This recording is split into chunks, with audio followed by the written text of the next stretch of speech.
खिदमत की है। हर मुल्क में ऐसे कुछ अफराद पैदा हुए हैं जिन्होंने इंसान में इंसान से इंसानियत का रिश्ता इस्तेमाल करने के लिए अपनी जिंदगी तक निछावर कर दी। ऐसी ही अजीम शख्सियतों में मोहनदास करमचंद गांधी जी का भी शुमार होता है, जिनकी सारी जिंदगी इंसान के बुनियादी हुकूक के लिए सर्फ हुई और यही वजह है कि वो करोड़ों भारतीयों के दिलों की धड़कन बन गए और हम सब उन्हें अदब व एहतराम से और अकीदत व मोहब्बत के जज्बे से मखलूक होकर बापू कहते हैं।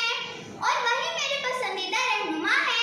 बापू 2 अक्टूबर 1869 को पैदा हुए। बचपन ही से बड़े हलीम और शाकिर और ज़हीन थे।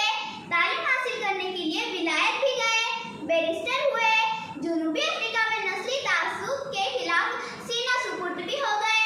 इसके बाद वो वकालत से मुंह मोड़कर इंसानों की खिदमत को अपना शान बना लिया। जब गांधी जी साउथ अफ्रीका से भारत लौटे तो उस वक्त पूरा हिंदुस्तान अंग्रेजों के पन्ने में जकड़ चुका था।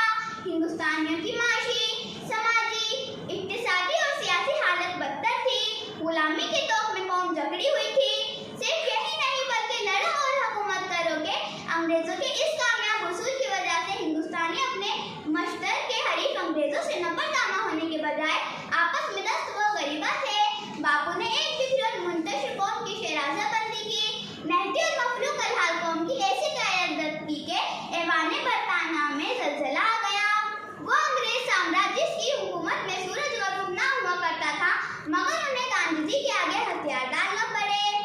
हिंदुस्तान के माथे से गुलामी का कलंक 1947 में धुला। वो अगस्त की हसीन सुबह थी जिसके गिर्द हिंदू, मुस्लिम, सिख, ईसाई सब यकजा हो गए। उनका सबसे बड़ा कारनामा अदम तशद्दुद को कामयाब हथियार के तौर पर इस्तेमाल करना था और दूसरा कारनामा भारत को सेकुलर शनाख्त के साथ दुनिया में सरबुलंद करना है। मैं गांधी जी को इसलिए भी बहुत पसंद करती हूँ कि वो एक सच्चे मुहिब्बे वतन थे, गरीबों का दुख सुख महसूस करने वाले एक रहनुमा थे। अपनी